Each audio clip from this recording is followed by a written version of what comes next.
sunny breaks. Today, the opposite of that. So we get a few sunny breaks this morning, but by about 12 p.m., I would definitely have the umbrellas because this afternoon, probably the soggiest of the next several as we get into periods of rain through the afternoon and evening and then settles down close to midnight. And that sets the stage for a fairly decent Wednesday. Because we get the rain and because we get the cloud thickening up, we are going to see temperatures stall just shy where they should be for a daytime high. We'll get to about 13 with most of the warming happening through the morning. And then it'll just kind of stall there, if not pull back a little bit when the rain does move in. So enjoy the morning. Get done what you need done, perhaps, without the umbrella. Because this afternoon and evening, we will see periods of rain and a bit of a breeze as well. I'll have those details of the full 7-day forecast. Lisa, it's over to you. Thanks so much, Billy. And so far this morning, the trend is overnight construction, a lot of which is wrapped up. But I am still seeing some lane restrictions in effect, so let's get to it. We'll start you off on the 427 southbound, heading towards the 407 stretch. And crews slowly should be wrapping up, but you can still see it's down to a single lane. The good news, volume is light, so no real impact to your commute. We have a stall, so this is the ramp from East 401 to southbound Brimley. That ramp is off limits for this situation right now, really not causing a delay. And then East 401 express lanes remain closed, essentially past McCowan, all the way to past White's in Pickering, and that's where you can, east of there, rejoin them, although it becomes one through Brock Road. Rest of the major routes, though, moving well and looking good as far as the restrictions go. I'll send it back to you, George. Good morning. Good morning, Lisa. Thanks very much. Appreciate that. Our top story, the Leafs hosted the Lightning in the opening round of their playoff series last night at Scotiabank Arena. Now, that wasn't cool. Kyle Clifford picking up a 5-minute major for boarding venomous conduct for 10 minutes. That was in the first period. But the Leafs managed to kill this one off, then scored the first goal. Jake Muzzin, back from injury and concussion, gave the Leafs the 1-0 lead. They took that into the first intermission. Then Austin Matthews made it 2-0 in the second when he scored while the Leafs had a 2-man advantage. They added goals by David Camp, Mitch Marner. And that led to 4-0 lead after 2. Now how about Here's an open net! Scores! Matthews has got another! Sure does. Austin Matthews made it 5-0 for the Leafs. For his second of the game, midway through the third, Leafs coach Sheldon Keefe predicted a borderline violent series. He was right. Emotions spilled over in the third. Leafs came out of it with a 4-minute power play once the dust settled there. They didn't score, but it didn't matter. Leafs took game one, 5-0. Jack Campbell stopped 24 shots for his second playoff career shutout. Such a great game, epic beatdown tonight. Wasn't expecting 5-0, but hey, man, we'll take it. Good start to the postseason and 15 more. Let's do this. And it got the monkey off their back. Marner's, Matthews, they all scored. They look good. And the game one win. We got game one out of the way. That's always a tough one, right? Game one. He's right. Pressure's off now a little bit. Game 2 is set for tomorrow night here in Toronto again at 7:30 at Scotiabank. And a national funeral is going to be held today for late great Montreal Canadiens forward, a legend, Guy Lafleur. There were long lineups again at Bell Center in Montreal yesterday on the final day of public visitation for the Habs great. Lafleur won 5 cups with the Habs, 4 in a row in the late 70s, and is the team's all-time points leader. He passed away at the age of 70 after a long battle with lung cancer. And today's funeral service will be held at 11 a.m. at Mary Queen of the World Cathedral in Montreal. More sports news. The Blue Jays played another close ball game against the Yankees at home last night. Hit pretty well to right field. Stanton back, jumps, and he made the catch. Yeah, Giancarlo with the glove, not just the bat, right? The game was all tied at 2, top of the ninth, when Yankees second baseman Gleyber Torres hit a single to bring in the go-ahead run off Garcia. Jays starter Ross Stripling had a short outing, not bad though, lasted 4 innings. New York went on to win it with this one 3-2. Second game of the series goes tonight. Manoah 4-0 on the mound at Rogers Center. In other news, patio season is officially underway here in the city after Cafe TL kicked off for another year.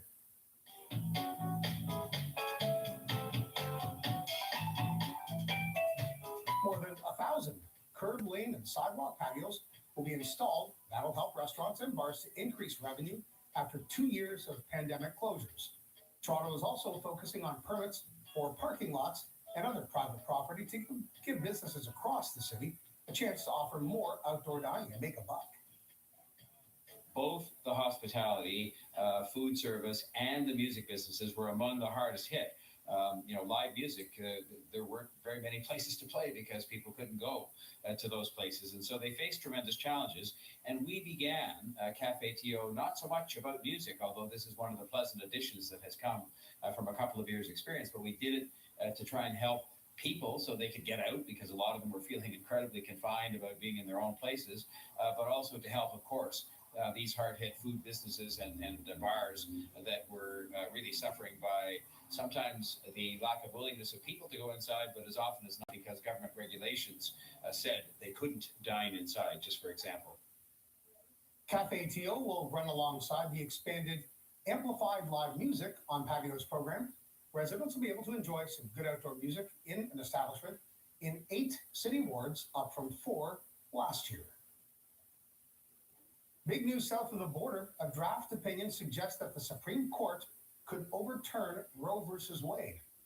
According to a report from Politico, the draft, which circulated among Supreme Court justices earlier this year, suggests a majority will support overturning this landmark case that legalized abortion nationwide in 1973. It's unclear if the draft represents the court's final word on the matter. Planned Parenthood responded on Twitter saying, let's be clear, this is a draft opinion. It's outrageous, it's unprecedented, but it is not final. Abortion is your right, and it is still legal. Former Secretary of State Hillary Clinton also responded saying, not surprising, but still outrageous. This decision is a direct assault on the dignity, rights, and lives of women, not to mention decades of settled law. It'll kill and subjugate women, even as a vast majority of Americans think abortion should be legal. What an utter disgrace. So the war overseas now, Russian forces have resumed their assault on the last Ukrainian stronghold in the key port city of Mariupol.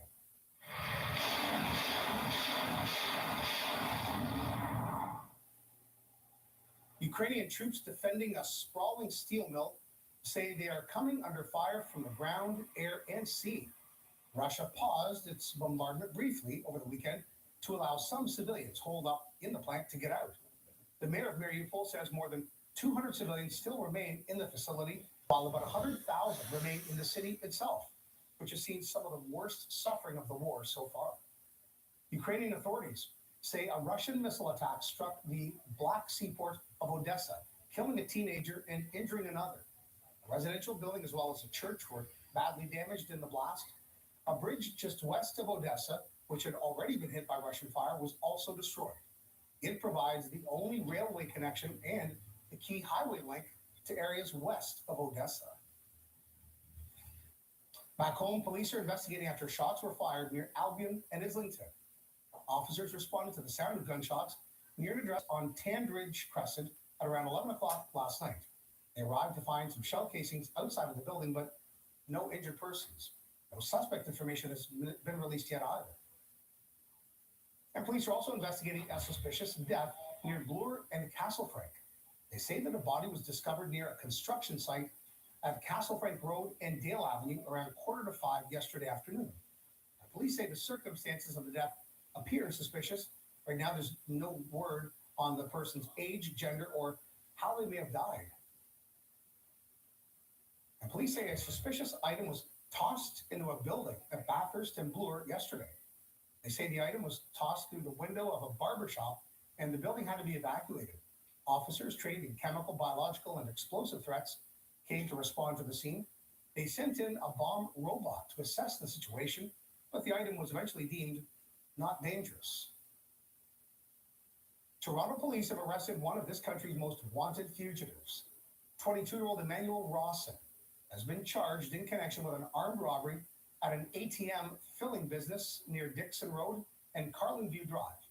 Now, police allege that Rawson was part of a group that stole $1 million during a gunpoint heist last April.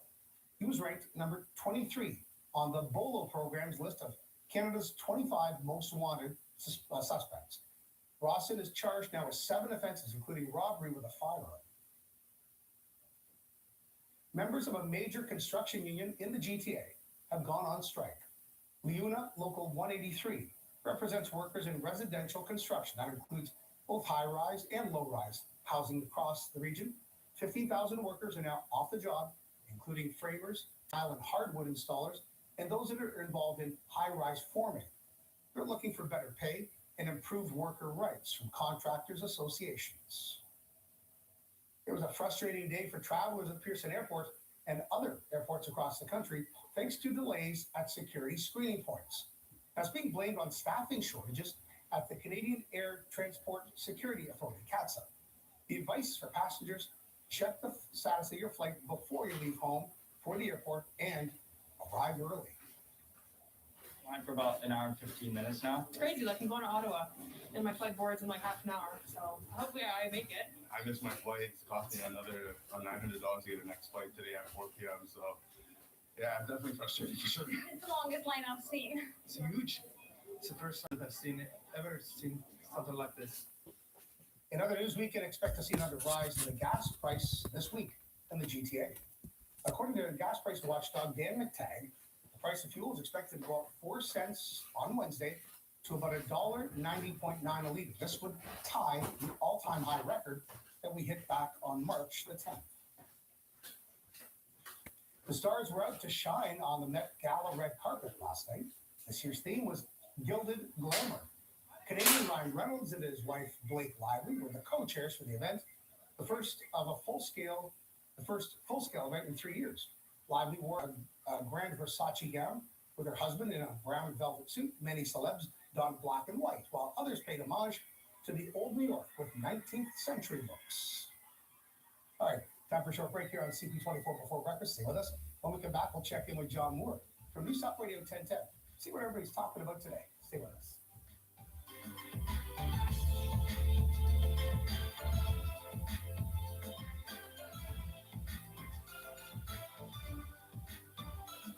Looking for Andrea Herrera on her mother. Get into Station 19. Returns Thursday, 8/9 Mountain, only on CTV. Then stream anytime on ctv.ca and the CTV app. Rolex, my cash for your used or new Rolexes. Bring me your Submariners, your Yachtmasters, your GMCs, your Datejust, your Datejust. Oliver Jewelry pays the highest prices for Rolexes. OliverJewelry.ca. Oh, yeah. Any car can take you places, but mine does so much more. It keeps me connected to the things I like, heading in the right direction, and looking good. When the unexpected happens, it helps protect me. That's why it's more than just a car to me. The all-new Elantra. Stay connected and protected. Welcome to BetMGM Live Dealer. All your favorite casino games: blackjack, poker, roulette, craps, and more. All on your phone, desktop, or tablet 24/7. Play with friends or make new ones at the table. Double down, Dave. Chat with players and live dealers like you're at the casino. Give me a 10. Now you're betting with the king of live dealer. BetMGM Casino is now available in Ontario. These words matter when you've been seriously hurt in an accident. At Socklove Personal Injury Lawyers, we're there every step of the way, so call for your free consultation. Put it on, call Socklove. The average box of flooring weighs 30 to 40 pounds. That's why during our Pick It Up event, we're using the forklift. End of the Road Flooring Centers have so much flooring in stock, no matter what your style, you can pick it up today. End of the Road Flooring Centers. Let's get flooring. Visit endoftheroll.com. The price is right. Now is the time to sell your gold. Bring me your gold jewelry, your gold coins, your gold bars, even your broken gold, even your gold teeth. Oliver Jewelry pays the most for your gold. OliverJewelry.ca. Oh, yeah.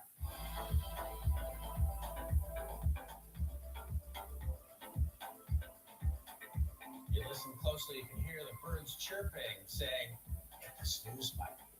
Yeah, it's early. It's dark. It's 8 degrees, though. It's fairly comfortable if you do have to wake up this early and head out the door on your way to wherever you need to be. 8 degrees. Easterly winds are light, again contributing to a comfortable feel with high single-digit temperatures. We're not climbing that far today. I mean, we'll do the bulk of the climbing through the morning hours with some limited sunshine, and then the cloud thickens and we get rain starting around 1 or 2, and then lasting right through the evening into early overnight. So prepare yourself for a soggy late day, but we start off fairly dry and fairly comfortable. Nothing really showing up on satellite radar until you head back into Michigan and Ohio, but it's on the way. So we'll get some morning breaks, afternoon, evening rain, and not a super strong wind. Fairly comfortable temperature, 13, but falling shy of normal by about 3. I'll have the rest of your long-range forecast. There are some nice days ahead. Stay tuned for that. CP24 Breakfast Weather is brought to you in part by Desjardins.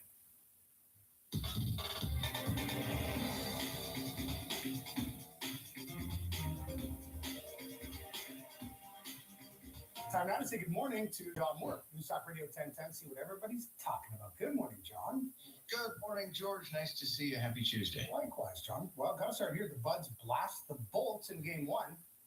Yeah, I don't necessarily want to say that this comes as a surprise, but it certainly comes as a delight to Torontonians, and it was a thumping. I mean, you got to remember that the Toronto Maple Leafs are taking on the two-time champs, Tampa Bay, and it went very, very well last night in front of a home crowd. It was a great night for sports for Torontonians, incidentally, because the Blue Jays were also playing, although that didn't work out quite so well. But yeah, game 1 going to Toronto. So I know it's always too early to start organizing the victory parade, but Torontonians pretty excited this morning. As they should be. Everything really just fell in line in perfect synchronicity for this team. It couldn't have been a better result. We'll see what happens tomorrow night. So let's discuss these killer queues at the airport causing a whole bunch of anxiety. Yeah, normally I'm not all that sympathetic to people who are encountering problems at the airport because usually it's because, wow, we're going on March break and we're taking the whole family on a $10,000 vacation to Florida. But in this case, there seem to be issues about not necessarily recruiting, but maintaining and finding new staffers to do security. And you're right, the lineups are incredible and there are people who are missing flights. So I suspect this is going to continue to be a problem for the days to come. And certainly this morning, I always hate that advice, call ahead. But yeah, check out the boards, make sure that you are there ahead of schedule because something is not working out. And it's not restricted to Pearson, George. It's airports across the country. Right. And we might see long lineups today for people trying to fill up the tank. Not that long, but prices again. Yeah, Dan McTagg, our old friend, the president of Canadians for Affordable Energy, saying that tonight we are expecting gas to go up to 190.9 cents a liter. And as a matter of fact, he is predicting by about the May 2-4 weekend, we could be looking at $2 a liter. This is beyond the threshold where people start to change their behavior. One of the incredible stories in the history of car making would be that in the early 1970s, when we had gas crisis, that was when everybody discovered Japanese car